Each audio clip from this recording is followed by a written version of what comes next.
teman-teman di komunitas Tangan di Atas Provinsi Bali. Ketemu lagi dengan aku Lydia, Ketua TDA Denpasar 1.0. Kita akan melaksanakan saling sharing atau salsa yang kali ini narasumbernya adalah seorang business owner di bidang leather fashion yang juga kebenaran member baru kita di TDA Denpasar. So, yuk kita dengarkan. Oke, kita ceritanya malam nih ya. Selamat malam Mbak Ira, apa kabar? Malam. Alhamdulillah baik, Mbak Lydia. Yes. Yang pertama aku mau ngucapin terima kasih karena Mbak Ira sudah berkenan untuk menjadi salah satu narasumber. Karena banyak juga nih teman-teman yang masih kurang percaya diri untuk bisa sharing bisnisnya. Padahal di TDA itu kita tidak membatasi bisnisnya apa atau di kategori apa. Setiap orang tuh bisa saling sharing karena setiap orang perjalanan bisnisnya unik. Nah, kalau misalnya Mbak Ira nih, kita kan ini TDA ini adalah komunitas pengusaha ya Mbak. Tapi pengusaha ini ada yang full pengusaha, ada yang masih kakinya setengah-setengah, mungkin masih bekerja, ada juga yang masih full kerja tapi mau belajar bisnis. Nah, kalau Mbak Ira, perjalanan Mbak Ira sebelum menjadi pengusaha bisa diceritain nggak Mbak? Sebelum saya memutuskan jadi pengusaha, dulu saya karyawan swasta di sebuah timeshare, jadi di bidang hospitality ya. Jadi waktu dulu saya kerja di Royal Resort, yang sekarang menjadi Karma Group atau Karma Royal. Jadi di sana saya dulu di sekretaris di bagian collection department. Jadi di Karma itu sudah berkomunikasi dengan foreigner, nggak cuman lokal ya, karena emang marketnya bule. Memang marketnya bule. Jadi Royal Resort tuh punya beberapa resort di seluruh dunia yang disewakan setiap bulan. Nah, saya handle di bagian sekretaris untuk mempersiapkan dokumen-dokumen apa yang dibutuhkan untuk komunikasi dengan para member. Nah, itu saya kerja sampai di 2012. 2012 itu berapa tahun tuh Mbak? Saya mulai di 2006, jadi 6 tahun ya. Lumayan ya, 6 tahun ya. 6 tahun di 2012. Setelah itu hamil kembar, kemudian memutuskan untuk resign, ngurusin anak. Setelah itu baru punya pikiran untuk usaha sendiri. Ketika di proses Mbak masih kerja, apakah pernah atau sudah memulai jualan atau berbisnis gitu Mbak? Atau benar-benar kayak tadi Mbak bilang setelah lahir si kembar baru Mbak berbisnis? Setelah lahir si kembar. Setelah lahir kembar ya. Jadi pada saat di Karma Royal itu full kerja aja di sana sebagai karyawan. Ya. Sekarang ini kan bisnis Mbak di leather fashion nih. Betul. Sebelum di leather fashion, apakah ini benar-benar full dari awal sudah leather fashion? Apakah Mbak mempunyai bisnis di bidang lain, misalnya di fashion lain atau malah bukan fashion Mbak Ira? Sebelum di leather fashion lain. Jadi dulu baju Bali gitu. Jadi online aja. Hanya mengisi waktu luang karena waktu itu kembar masih baby, jadi belum bisa ditinggal. Jadi saya hanya dari rumah aja online. Tapi itu udah brand sendiri atau masih punya brand orang lain? Masih brand orang reseller, lain. Masih brand orang lain. Itu kan masih reseller. Terus apa yang memutuskan Mbak akhirnya punya brand sendiri atau perjalanan ulang dari awal seperti apa Mbak? Jadi waktu itu setelah kembar sudah agak gedean, saya ngobrol sama suami saya kok pengen untuk punya usaha sendiri gitu. Yang kita bikin create brand lah. Jadi kita bikin brand yang bisa kita jual tapi itu produk sendiri gitu. Kebetulan waktu itu suami saya sudah bekerja di salah satu supplier di Bali, supplier kulit. Nah, tapi suami saya hanya supplier aja. Sedangkan saya nih orangnya kreatif gitu, suka menciptakan sesuatu. Saya ngomong sama suami gimana kalau kita bikin brand sendiri, dan suami saya setuju. Akhirnya saya mulai ngedesain coret-coret. Saya bilang sama suami saya pengen bikin dimulainya waktu itu produk sih. Jadi saya bikin produk yang pertama itu selendang dari sweat kambing dengan nama saya pilih sendiri. Jadi waktu itu pertama kita punya usaha sendiri, brand kita Gap Leather. Saya punya kantor di Jimbaran di Jalan Universitas Udayana waktu itu. Baru setelah itu saya urus sendiri. Di mulai Gap Leather itu saya mulai branding, saya mulai ikut organisasi, saya mulai banyak belajar deh untuk memulai sebagai pengusaha waktu itu di situ. Arti dari Gap itu sendiri apa Mbak? Kenapa dinamakan Gap? Kita namain Gap karena Gria Andira Bali. Jadi Gria itu adalah rumah. Andira itu nama saya sama suami, Bali karena kita ada di Bali, makanya Gria Andira Bali Gap Leather. Kenapa leather? Karena kulit. Jadi pusat dari semua tentang leather ada di GAB. Karena waktu itu kita kan sudah workshop sendiri, udah produksi sendiri, kita sudah punya brand sendiri. Jadi kita sebut itu Gria. Gitu. Gria. Ketika itu. Nah, kalau nggak salah kan ada perpindahan atau ada shift between Gap ini ke Lulang ya Mbak? Betul. Oke, itu sudah berapa lama dan gimana prosesnya? Ada nggak kesulitan dalam rebranding dengan nama nih Mbak? Oke. Jadi kenapa saya mengusahakan rebranding dari GAB dengan brand baru? Karena waktu itu kita ada pengembangan usaha. Jadi sebelumnya kita hanya produk aja. Kebetulan setelah itu suami saya mulai bekerja sendiri, sudah tidak kerja lagi dengan supplier. Suami kerja sendiri, kita melebarkan bisnis ke menjual material juga.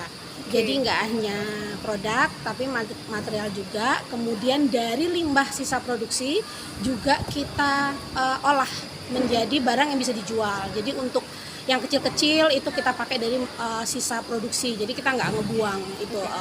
Jadi dari situ kemudian kita rebranding, karena kalau Gap itu identik dengan hanya produk aja.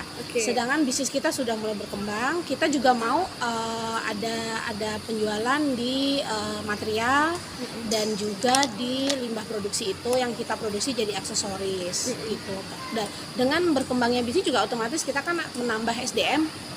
Jadi harus berpikir nih gimana caranya biar menghasilkan lebih supaya juga bisa untuk membantu tim kita gitu, tim kita yang lainnya di produksi dan lain-lain gitu. Dari situ merubah nama menjadi Lulang Leather. Kenapa saya ambil Lulang? Karena saya sama suami berasal dari Jawa. Lulang itu dalam bahasa Jawanya artinya kulit. Jadi supaya lebih memang relate gitu, kita lebih spesifik juga karena full di leather. Jadi sudah semuanya ada di leather, kita pakai nama leather. Kebetulan nama perusahaan juga Gria Andira Bali tetap, karena itu adalah nama perusahaan. Cuma tidak kita jadikan nama brand lagi.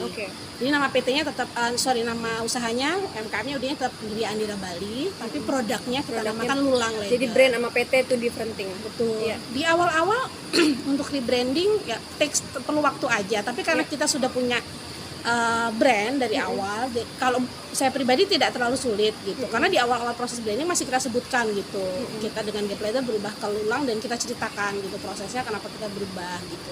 Jadi ketika merubah brand itu juga kita harus menunjukkan memang ada perubahan nih, nggak cuma sama aja ganti nama, tapi apa nih yang baru dari Gap dan ke Lulang. Nah itu tadi. Jadi kita share cerita dan sosial media semuanya kita ganti, semua logo dan lain-lain semuanya mengikuti. Sampai sekarang sudah di tahun ketiga dengan Lulang Leather. Kalau untuk market ini kemana nih Mbak? Lebih berapa porsinya antara lokal dan internasional ya? Kita 50-50. Iya, 50-50. Karena kalau untuk ekspor saya sudah dari 2016 sudah mulai ekspor pada saat dengan brand Gap. Saya sudah ekspor untuk custom label. Jadi customer kita di luar negeri mereka rata-rata adalah desainer yang punya butik, kemudian mereka pakai kita sebagai workshopnya untuk memproduksi barangnya mereka. Jadi workshopnya di kita, tapi label mereka jadi kita semua yang bikin. Untuk desain biasanya dari desainer, tapi finalize biasanya nanya ke kita juga sih. Kita jadi lebih ke diskusi gitu. Finishingnya. Iya, menurut kalian ini bagusnya gimana gitu. Ini dari kita harusnya gini. Kalau memang ada perlu tambahan dari kita akan info, kita adjust. Ini mungkin bagusnya gini, tapi kalau nggak apa-apa pakai brandnya mereka, logonya semuanya dan produknya semua dari kita. Gitu. Kemudian 50%-nya lokal karena kita juga mengerjakan untuk customer Indonesia di luar Bali. Oh, luar Bali ya? Di luar Bali, tapi ya di Jakarta, di Kalimantan. Kalau di Bali kita pernah handle untuk Desa Minyak, kemudian ada beberapa resort lah yang bikin produk juga di kita, termasuk Angkasa Pura untuk bikin tag karyawan itu kita juga bikin. Jadi 50-50. Kita juga ada produk kita jual retail di e-commerce, Tokopedia, Shopee, Bukalapak ada. Kemudian kita juga ada showcase. Jadi produk kita retail tuh ada di TS Store, di TS Suite Seminyak. Sudah ada di situ dari tahun 2019, dari sebelum Covid sudah ada. Jadi produk retail kita yang udah jadi ada di situ. Jadi kalau mau lihat collectionnya dari Lulang Leather ada di TS Store. Offline-nya ada dan online-nya juga udah lengkap ya Mbak. Betul. Jadi udah ini ya. Oke. Ini pertanyaan terakhir nih. Mbak Ira kan udah masuk beberapa organisasi yang pastinya untuk networking ya. Betul. Boleh tahu nggak apa alasan Mbak Ira akhirnya masuk komunitas Tangan di Atas TDA, dan apa harapan Mbak Ira ke depannya dengan melalui komunitas TDA ini? Untuk masuk TDA karena awalnya saya sudah melihat banyak yang sharing gitu di TDA, banyak kegiatan yang bermanfaat dan untuk pebisnis banyak ilmu yang bisa dipelajari. Kemudian saya memutuskan bergabung, tentu saja yang pertama saya untuk belajar. Yang jelas motivasi saya pertama belajar lagi gitu. Karena pasti kita tidak pernah cukup belajar hanya dari pengalaman sendiri. Kalau buat saya akan lebih banyak lagi belajar dari pengalaman juga orang lain gitu. Jadi saya pertama untuk belajar, yang kedua untuk networking, dan saya juga apa nih yang bisa saya sharing gitu. Saya pengen bisa berkontribusi dari apa yang saya kerjakan, apa nih yang bisa saya share untuk TDA. Jadi kedepannya saya sendiri pengennya bisa lebih punya kontribusi di TDA dari apa yang sudah saya kerjakan, mungkin bisa untuk saling sharing ke depannya di komunitas TDA dan belajar lebih banyak lagi dari, pasti sudah banyak bisnis yang lebih dari saya untuk bisa saya pelajari. Terakhir, pesan terakhir untuk teman-teman yang mungkin ini kan kita lagi UMKM bangkit ya Mbak Ira kan sudah menuju ke sana nih. Tipsnya apa Mbak untuk teman-teman mungkin yang masih berada di posisi lagi mau bangkit, seperti apa? Never give up, udah pasti. Jangan pernah nyerah, karena saya kebetulan sudah pernah di posisi keduanya, sebagai pekerja juga dan sebagai pemilik usaha juga. Jadi kalau pemilik usaha tuh kita jauh lebih kreatif untuk bereksplorasi tentang apapun, jadi tanpa batas.